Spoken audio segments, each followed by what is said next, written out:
सबको जय मसीह की। आज का विषय है गिल्ट। गिल्ट क्या है? ईश्वरीय आज्ञा का उल्लंघन करना पाप है, और जब हम कोई पाप करते हैं तो हमें उसका खेद होता है और हम अपने को अपराधी बोध महसूस करते हैं, और उस एहसास को हम गिल्ट कहते हैं। और जब हम अपने पापों को हृदय से पश्चाताप करके पाप स्वीकार संस्कार में स्वीकार करते हैं तो हमें अपने पापों की क्षमा मिलती है।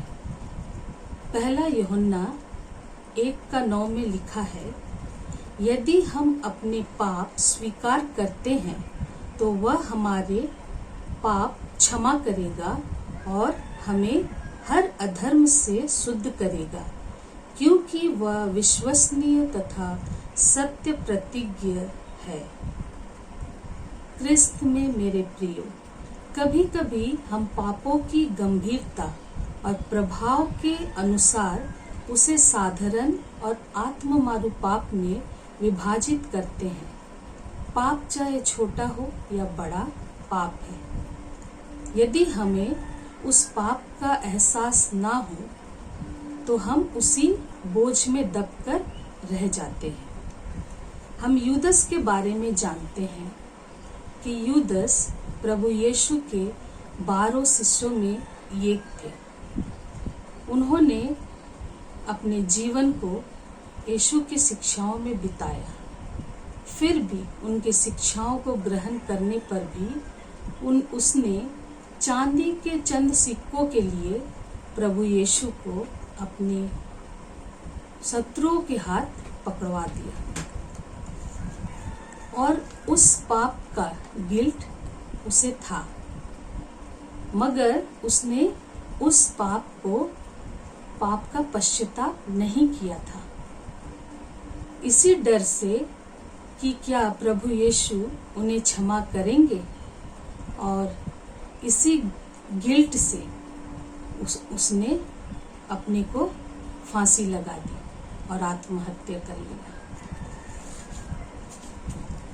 इब्रानियों की पत्री 8:12 में लिखा है, मैं उनके अपराध क्षमा कर दूंगा और उनके पापों को याद भी नहीं रखूंगा।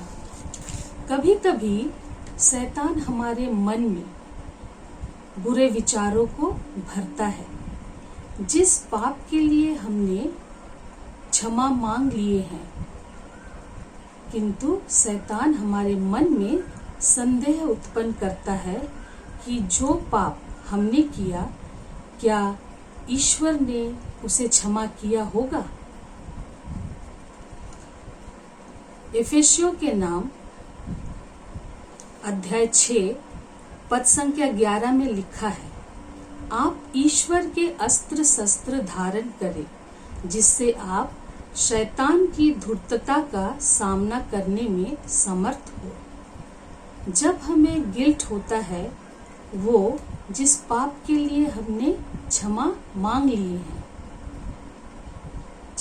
लिए हैं, पश्चाताप, लेकिन उस पाप के लिए हमने पश्चाताप नहीं किया, तो कभी कभी ईश्वर हमें इसके द्वारा अनुशासित करने के लिए, हमें सही मार्ग में लाने के लिए हमें इस्तेमाल करते हैं। इब्रानियों की पत्री अध्याय 12 पद संख्या 5 से 7 में हम पढ़ते हैं, क्या आप लोग धर्म ग्रंथ का यह उपदेश भूल गए, जिसमें आपको पुत्र कहकर संबोधित किया गया है। मेरे पुत्र, प्रभु के अनुशासन की उपेक्षा मत करो और उसकी फटकार से हिम्मत मत हारो, क्योंकि प्रभु जिसे प्यार करता है उसे दंड देता है, और जिसे पुत्र मानता है उन्हें कोड़े लगाता है। जब आप जो कष्ट सहते हैं उसे पिता का दंड समझे, क्योंकि वह इसका प्रमाण है कि ईश्वर आपको पुत्र समझकर आपके साथ व्यवहार करता है। और कौन पुत्र ऐसा है जिसे पिता दंड नहीं देता। क्रिस्त में मेरे प्रियो, गिल्ट हमें पश्चाताप की ओर ले जाता है। सुक्ति ग्रंथ 28 पद संख्या 13 में कहता है, जो अपने पापों को छिपाता वह उन्नति नहीं करेगा, जो उन्हें प्रकट कर छोड़ देता उस पर दया की जाएगी। क्रिस्त में मेरे प्रियो, संत लूकस अध्याय 15 में हम उड़ाव पुत्र के दृष्टांत में पढ़ते हैं कि उस मनुष्य का 2 पुत्र था। उसका छोटा पुत्र किस तरह अपना पिता से लड़ झगड़ कर अपनी सारी संपत्ति का आधा हिस्सा लेकर दूर देश चला जाता है और वहाँ वे उस संपत्ति को लेकर भोग विलास में जीवन बिताता। और जब सब कुछ धन संपत्ति समाप्त हो जाता और उसी समय उस देश में अकाल पड़ता और उसका जीवन वहाँ पर ही हम देखते हैं कि किस तरह बीतता। उसे भोजन खाने को भी नहीं मिलता, यहाँ तक कि सूअर का जो फलिया उसे वो खाना चाहता था वो भी उसके नसीब में नहीं मिला। तब उस घड़ी उसे उस पाप का एहसास हुआ और हृदय से उसने पश्चाताप कर वो उस समय होश में आया।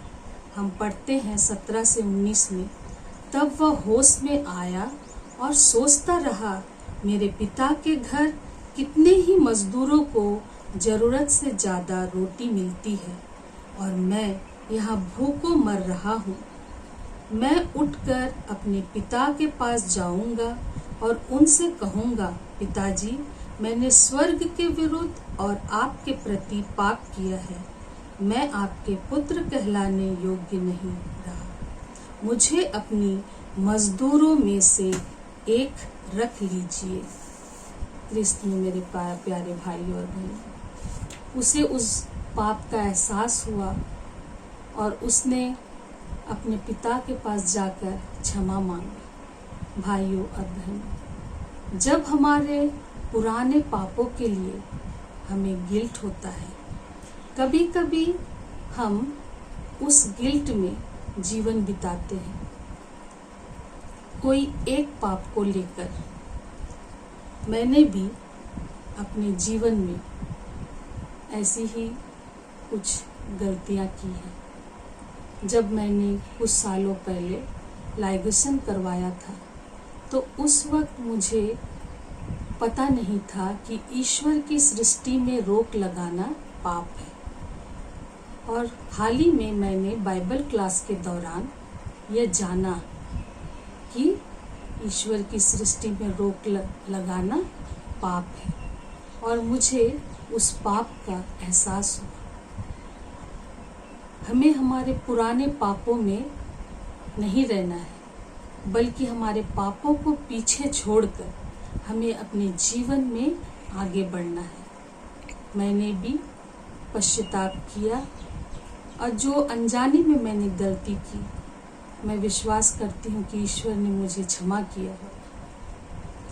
और वचन कहता है, तो फिर मसीह का रक्त जिसे उन्होंने शाश्वत आत्मा के द्वारा निर्दोष बलि के रूप में ईश्वर को अर्पित किया, हमारे अंतःकरण को पापों से क्यों नहीं शुद्ध करेगा और हमें जीवंत ईश्वर की सेवा के योग्य बनाएगा। यदि ईश्वर हमारे पापों को क्षमा करके हमें उसके योग्य सेवा कार्य के योग्य फिर से बनाता है, तो हमारे पुराने पापों को हमें पीछे छोड़कर हमें जीवन में आगे बढ़ना है।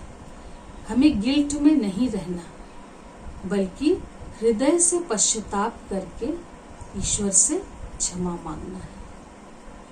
सबों को जय यीशु।